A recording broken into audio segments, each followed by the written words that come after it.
दोस्तों, भारत और इंग्लैंड के बीच 5 मैचों की टेस्ट सीरीज चल रही है, जिसमें कि तीसरा मुकाबला भारतीय टीम हार चुके हैं और अब चौथा मुकाबला होगा दोनों के बीच। इंग्लैंड की टीम में 3 धाकड़ खिलाड़ियों की वापसी हुई है। भारतीय टीम में 3 बड़े बदलाव होंगे। ईशांत शर्मा और रविंद्र जडेजा क्या होंगे बाहर? सूर्य कुमार यादव के खेलने पर क्या है एक्सपर्ट्स की राय? इसके अलावा और भी ढेर सारी भारत और इंग्लैंड दोनों ही टीमों को लेकर बड़ी न्यूज अपडेट्स आपको बताने वाले हैं। यह हमारे भारत और इंग्लैंड अपडेट सीरीज का 20वां पार्ट है, तो वीडियो बहुत ज्यादा इंटरेस्टिंग रहेगा, इसलिए वीडियो को पूरा अंत तक जरूर देखें। और आप भी चाहते हैं कि भारतीय टीम चौथा टेस्ट मुकाबला जीते, तो वीडियो को लाइक जरूर कीजिएगा। इसके साथ ही चैनल को सब्सक्राइब करके बेल आइकन को दबाना ना भूलें, क्योंकि ऐसे ही मजेदार वीडियोस आपके लिए हम हर दिन लाते हैं। चलिए देखते हैं अपना सबसे पहला अपडेट। दोस्तों, सबसे पहले तो आपको बता दें कि चौथा टेस्ट मुकाबला 2 सितंबर से चालू होगा और यह चौथा मुकाबला आपको लंदन के कैनिंगटन ओवल मैदान पर देखने को मिलेगा। और भारतीय टीम लीड से लंदन पहुंच चुके हैं। ट्रेन के जरिए भारतीय टीम लंदन पहुंचे हैं, जिसकी तस्वीरें आप यहां पर देख सकते हैं। तीसरे टेस्ट मैच में बहुत ही बुरी तरीके से हारी है भारतीय टीम और जो चौथा टेस्ट मुकाबला होगा उसमें भारत के लिए कोई राहत की खबर नहीं है। आपको बताना चाहेंगे, हेडिंगली के मैदान पर तो 19 साल के बाद भारतीय टीम खेले थे, लेकिन एक डराने वाली फैक्ट है कि पिछले 50 साल में भारतीय टीम ने कैनिंगटन ओवल में एक भी मुकाबला नहीं जीता है। आखिरी बार कैनिंगटन ओवल में भारतीय टीम 4 विकेट से जीते थे 1971 में। तो रिकॉर्ड्स को देखते हुए और भारतीय टीम के प्रदर्शन को देखते हुए चौथा टेस्ट मुकाबला भारतीय टीम के लिए गौरी शंकर की चोटी रहने वाली है। वैसे आप हमें नीचे कमेंट करके बताएं कि आपके मुताबिक भारतीय टीम चौथे मुकाबले को जीत पाएंगे कि नहीं। चलिए देखते हैं अपना दूसरा अपडेट। दोस्तों, आपको बताना चाहेंगे, भारत और इंग्लैंड के बीच जो टेस्ट सीरीज चल रहा है वह भी 1-1 से बराबर हो गया है। और यदि भारतीय टीम इस टेस्ट सीरीज को जीतना चाहते हैं तो हर हाल में चौथा टेस्ट मुकाबला जीतना ही पड़ेगा, नहीं तो फिर भारतीय टीम का वह सपना कि इंग्लैंड को 2007 के बाद हराना है टेस्ट सीरीज में और वह भी इंग्लैंड में, वह पूरा नहीं हो पाएगा। 2007 में आखिरी बार भारतीय टीम राहुल द्रविड़ के नेतृत्व में 1-0 से जीते थे टेस्ट सीरीज इंग्लैंड में। 2 और मुकाबले बचे हुए हैं। यदि अगला मुकाबला भारतीय टीम जीतेंगे तो ही सीरीज पर कब्जा किया जा सकता है। और क्रिकेट के एक्सपर्ट्स की मानी जाए तो जिस तरह की भारतीय टीम का प्रदर्शन रहा है, जीत के प्रतिशत भारत नहीं बल्कि इंग्लैंड की तरफ है। काफी कांटे की टक्कर रहने वाला है चौथा मुकाबला। और दोस्तों, दोनों ही टीमों में बड़े बदलाव किए गए हैं, जिसके बारे में आगे की अपडेट्स में बताएंगे आपको, तो वीडियो को पूरा अंत तक जरूर देखें। चलिए देखते हैं अपना तीसरा अपडेट। दोस्तों, यह अपडेट निकल कर आ रहा है इंग्लैंड के स्टार बल्लेबाज जॉस बटलर की तरफ से।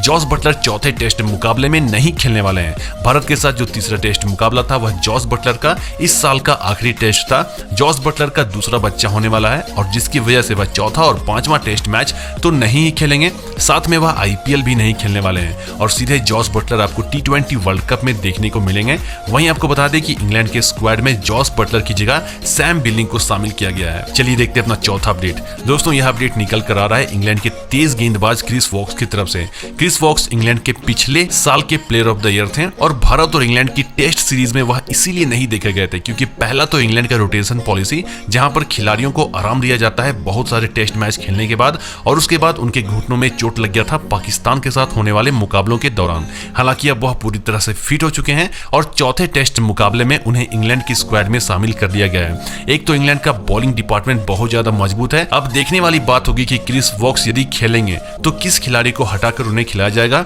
और सिर्फ इतना ही नहीं, बल्कि मार्क वुड जो पिछले टेस्ट मुकाबले में चोटिल हो गए थे, वह भी पूरी तरह से रिकवर कर चुके हैं और उन्हें भी भारत के साथ होने वाले चौथे टेस्ट स्क्वाड में शामिल कर लिया गया है। चलिए देखते हैं अपना 5वां अपडेट। दोस्तों, यह अपडेट निकल कर आ रहा है रविचंद्रन अश्विन की तरफ से।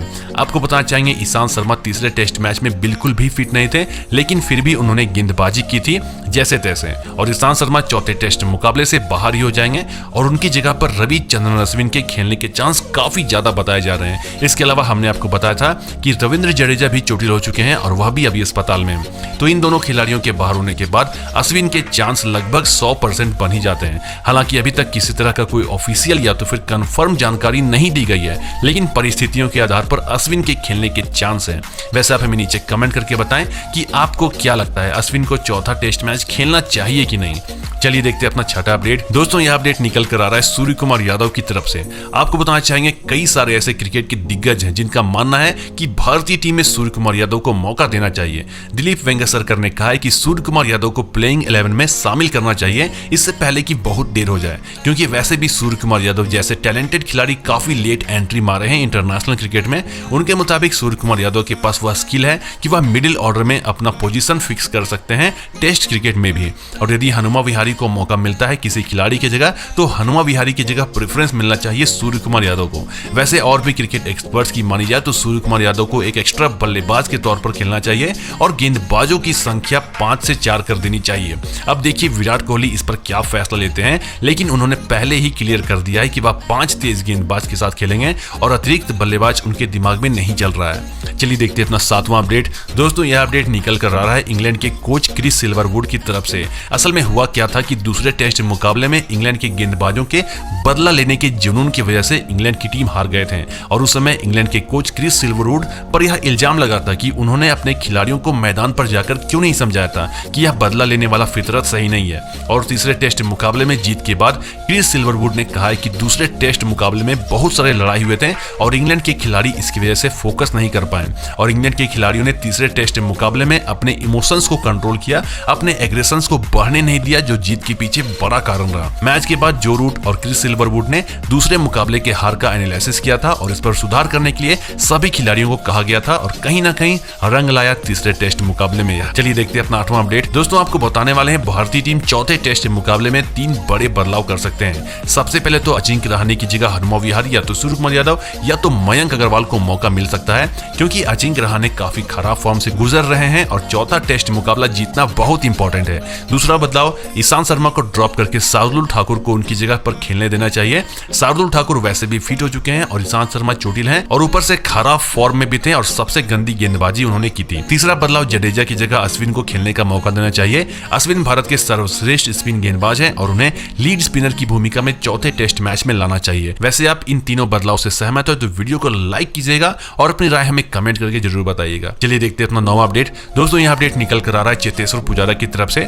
चेतेश्वर पुजारा ने तीसरे टेस्ट मुकाबले में भारत की तरफ से सबसे ज्यादा रन बनाए और काफी अच्छे फॉर्म में भी दिख रहे थे, जिसके बाद विराट कोहली ने उनकी तारीफ करते हुए कहा है कि उन्हें पता नहीं कि मैदान के बाहर उनके बारे में यानी कि चेतेश्वर पुजारा के बारे में क्या बोला जाता है और सबसे बड़ी बात है कि बाहर क्या बोला जा रहा है उससे एक मतलब ही नहीं रखते हैं वह।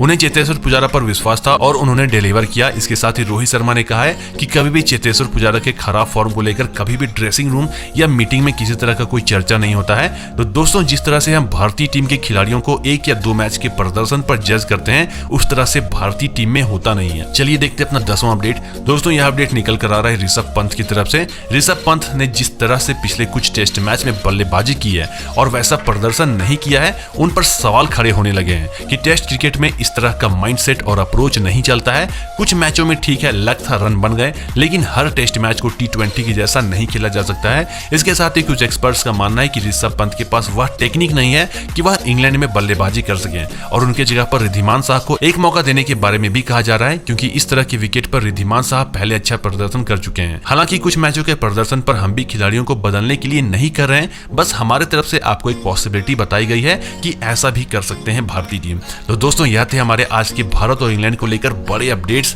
ऐसे ही अपडेट्स हम IPL को लेकर भी लाते हैं। इन वीडियोस को आप हमारे चैनल पर देख सकते हैं। मिलते हैं अपनी अगली वीडियो में, तब तक के लिए धन्यवाद।